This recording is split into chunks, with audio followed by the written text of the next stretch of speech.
Gapang-gapang kayo ulit na. Pinito na ka din. Shout out sa inyo dyan. Ano kami muna mag-isang meeting muna kami dito sa beach na pinuntahan namin.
Hi.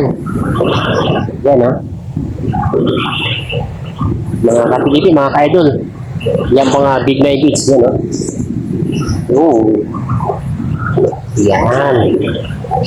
Ito po yun mga kapilipi. Hindi tayo doon, naligo tayo. Kaya, maliis naman dito mga kapilipi sa big night beach. Yan ha. Ito po yun. Yan ha. Kaya shoutout po sa mga taga Sariaya, Quezon, sa nasa po ng Barangay Big Night Beach. Mga kapilipi, maganda yan. Maganda kanilang beach eh. Hanggang doon to, yung doon, andon na pinuntahan namin, una, public, mga kapilipi. Maraming nag-ano doon, maraming naliligo doon. Public doon. Kikibi doon. Wala silang pakialaman doon, may doon kayong pagkain. Kahit anong pagkain, mga kapilipi, maraming may bilihan mo. May bilihan ng isda doon sa may pantalan. Ha? Ano? Ano? Umuwi na? Ay, mo.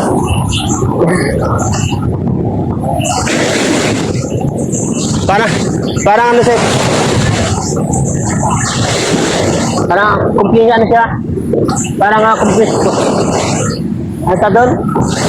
Parang liado siya sa pagpaligo niya rin. Ayan, magandang good morning mga kapilipi ha. Nandito pa.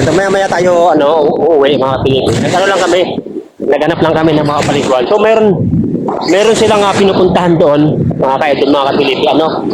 Doon, may coral beach, may coral doon, mga kapilipi. Siguro mga 2 kilometers mula rito, kita yung mga bangka doon. Yung bangka dito, yung bangka yun, nakikita ang bangka na yun. Ano yan, 10 pirasong tao, 1,000 yan, 100 per head, pumunta kayo doon sa may coral. Isang oras, mga kapilipi. So parang maganda doon, kasi maraming mga bangka doon. Parang masarap ganda pumunta doon, mag-snorkeling. Kasi nga, meron daw yung coral sa gitna. Yan. 10 feet, siguro 10 feet. So, 15 feet, depende. Hindi natin na malaman kung ano meron doon Sabi ni ate, hanggang 10 feet daw, ang lalim doon. May mga corals daw doon, mga kapilipi. So, yun ang pinupunta nila. Yung dinadayo. Parang ano lang naman Parang kahit ano lang kayo nag-banana boat, mga kapilipi. Kung 10 kayo, isang oras, pwede. Ayan yung bangka sa gitna. So, hindi natin mapupuntahan yan. Kasi nga, wala pa yung mga kasama. Kami nag-ano lang kami.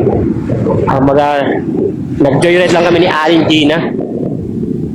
Pero parang siguro mabalikan natin yung sa Katani. nakasakali makahanap ng tropa na gusto maligo doon sa gitna na may corals daw. Marami. Basta 10 kayo, 1,000 yun, 100 per head. Hihintayin kayo ng bangka. Ito mga bangka dito, yun ang hanap buhay nila dito. Yan, kasi inaalok nila doon. Tapos, mas maganda mga Pilipino para hindi na kayo mag-arkila. Meron kayo light beast. Light tama ba? Tama nga ba? Light beast. Yan. Para na. Ayan, para hindi na kayo nag-arkila dito. Bumili kayo, sarili nyo mas maganda bumili kayo. Kami, meron kami sa hindi namin dala, hindi namin akalain na punta kami sa sa beach na to. Ayan. Ayan, oh. Ang kinis dito, grabe. Hindi naman pampamilya, pang-abot kamay lang naman. Abot kamay lang talaga mga Pilipino. Medyo, yung kubo rito, nasa 2,000, 1,500. Ayan, Gitor. 2,500 yung overnight mga Pilipino. Yung kanilang kubo na malaki. 5,000, 5,500 mga Pilipino, overnight yun. Ayan, tapos meron silang pavilion, 3,500 mga Pilipino. Gitor. Kaya pwedeng dito, pwedeng happy dito, yung may mga birthday. Ayan, kung gusto na medyo abot kamay lang, sige naman yung may kasal. Sige naman. Dito sa may Barangay Bignay Beach, mga maraming beach dito, mamili lang kayo. Ayan, meron ang Pisiwan mga Pilipino. Ayan, dito kami napadpad eh. Yan sa lugar na yan mga Pilipino. Dito kami napadpad. Yung aming dito kami napadpad sa aming mga paas. Ayan mga beach na yan, napuntahan namin.